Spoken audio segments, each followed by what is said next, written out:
The secrets keep themselves. That is going to be the topic of this episode of Chi Life.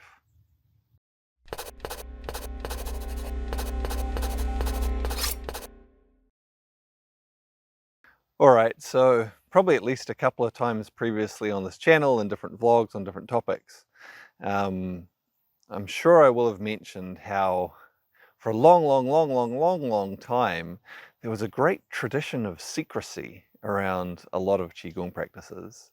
And, different groups, different schools, different styles, different families had somewhat different but related reasons for why they would often not share their Qigong practices with anyone else. A lot of this comes down to those three main traditional applications of Qigong practice and knowledge. So one being to health and healing. Now you might think like, okay, well, why would someone not share their secret knowledge of health and healing with someone else? So a lot of this comes to the more advanced application of it, where, those who are very skilled with their Qigong use this as, well, as a real skill that they actually earned their living by. They used it treating other people. And so it was a case of maintaining your competitive advantage, not, not wanting the guy down the road to know your methods. And it's not that you didn't pass it on to anyone, you passed it to your family members and, kept it in the family. Or possibly you might have some other close students, but, often it was just kept in the family. Similarly, martial arts, pretty obvious reason why you might want to keep your knowledge to yourself within the field of martial arts, because back years ago, these days we often think of martial arts as primarily, maybe something for health and fitness and enjoyment and intellectual stimulation and competition, competition being a really big one. Back many years ago, more often than not, it was about life or death. The martial arts were often trained because there was, well, some potential for threat where someone might try to kill you, you know? And in that situation, you wanted to have every advantage over that other person. And so, again, for this reason, it was often kept within families or within schools that, it was difficult to get into. There was a process of proving yourself before you were, shown too much, and so on. And then that last application being spirituality, different religious traditions, and so on. And within these, it was more a matter of, people showing that they were worthy before being given too much knowledge, and so on. And so they had their reasons why they kept things secret. But there's a saying that is not too uncommon amongst some groups of martial artists, Qigong practitioners, and so on, or certainly maybe, I guess, people who've looked into things a little bit more seriously, which I mentioned right at the start, which is that the secrets keep themselves. And essentially what this tells us is that you can say how something works, you can disclose the principles, you can, you know, let people see what you're doing.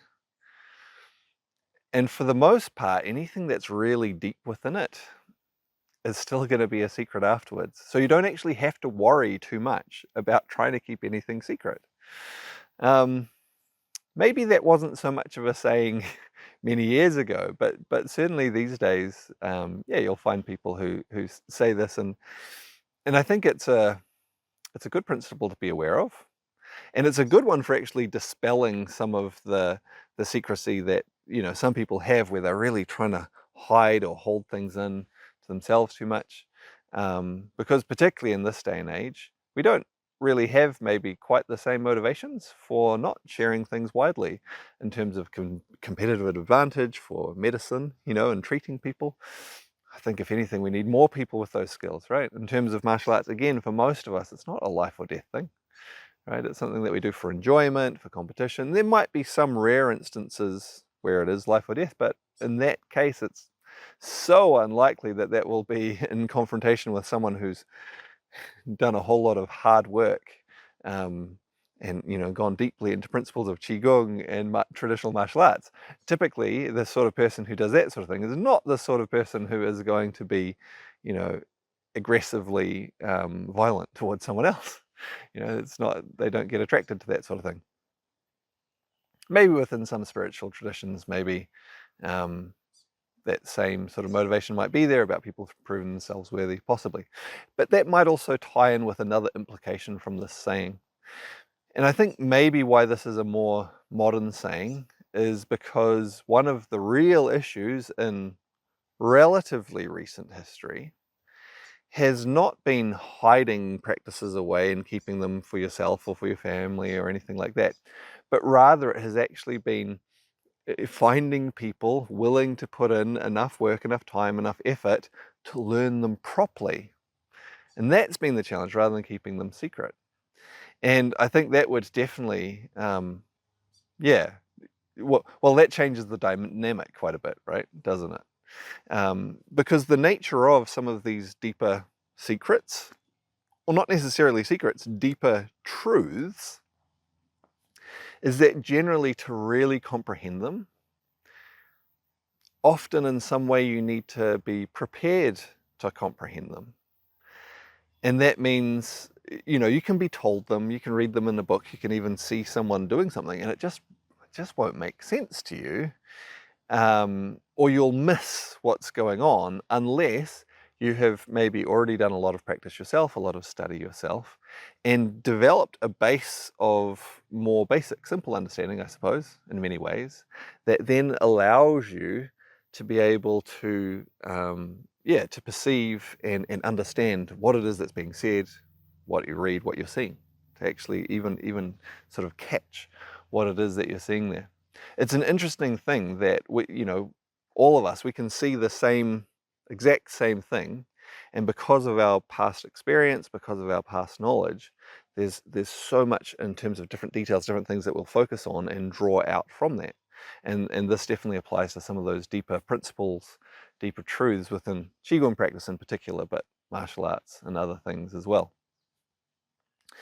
So yeah, good saying in terms of helping people to be more relaxed about, hey, you don't have to worry about people stealing your secrets. It's okay to show people stuff. If they're not ready for it, they won't understand it anyway. I think there's another implication from this saying as well, though, that maybe people don't think about so much sometimes. And that is that, to some extent, it also, I think, implies that sometimes we do still need to have a little bit of caution about some of the things we say, some of the things that we show, and so on, precisely because people who aren't prepared won't understand them. And it doesn't mean that it's a secret, but they simply won't comprehend, and there can be a danger in that they might misunderstand what it is they're seeing, what it is they're hearing, and that could lead them off in a direction that is potentially quite harmful for them. And I think that's an important implication as well, and something to consider.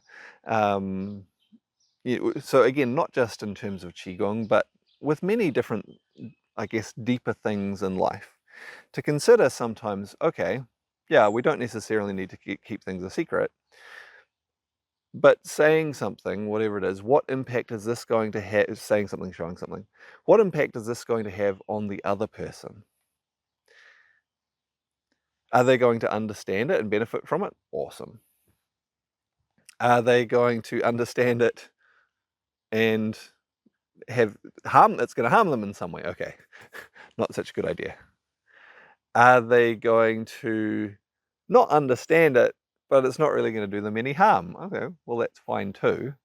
And then are they going to understand it and misunderstand it, misapply it? And I guess that, that goes with both misunderstanding or understanding. Is that going to somehow lead them to something that's actually not going to be good for them, possibly some harm? I think so certainly it applies to some aspects of Qigong. Again, most aspects of Qigong can be taught quite openly, and it's not going to cause anyone any problems. But there are certainly, within some practices, there's levels, of depth, of skill, of some of what we're working with some of those principles, where it doesn't have to be a secret. You can show someone all of them, but it's not a good idea to get them focusing and thinking on this before they've also done this and this, because either it's just not going to be any good for them, like it's just not going to help, or potentially they might do themselves some harm by working with something and doing it in the wrong way, or when they're not properly prepared. I think this applies more generally, as I said, not just to Qigong, but to other things as well. Particularly with some of the, you might say, people would call them more sort of spiritual insights that sometimes we can have. And, and anyone can have these. So this isn't restricted to Qigong by any stretch. That's why I'm saying it's a more general thing. But I think one thing that does often come from Qigong practice, because again, those three main applications historically, health and well-being, martial arts, high performance, but then also spirituality. The nature of Qigong, because we're tuning into things in such a subtle way, we're learning quite subtle things about ourselves, how we function, our mind, our body, our emotions, we're learning and observing. So again, not just learning, having our own experience and developing understanding in that way about our interaction with the world around us, with other people, is this does sometimes lead to quite deeper, more nuanced, subtle, and again, some would term it even sort of spiritual insights about different things, about different situations where you draw different things out, and sometimes it comes in just little moments of understanding. And when we have these insights, I think what I've been talking about in this vlog about the secrets keeping themselves applies to these as well, in terms of sharing them with other people. Because there are some times where it's like, yeah, this is a great thing to share with someone. They're gonna understand it. It's gonna do them good. But that was the one of the four options we talked about before, right? One, they'll understand it and do them good. Now, on the other hand, it could be they don't understand it and it doesn't do them any harm. Yeah, but okay, so that's fine. You haven't done any harm, but what was the point? But then with those others, they do understand it and maybe they apply it in the wrong way that does them harm, or they don't understand it and they apply it in the wrong way and they take the wrong implication that does them harm as well. So 1 out of 4 scenarios where sharing that kind of deeper insight is actually going to be good for the other person. That's why I think often it's a good idea to be quite cautious sometimes.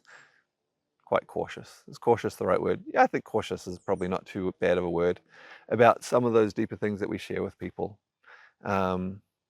Not necessarily that they're secrets, but just considering the implications of what effect it will actually have in being shared.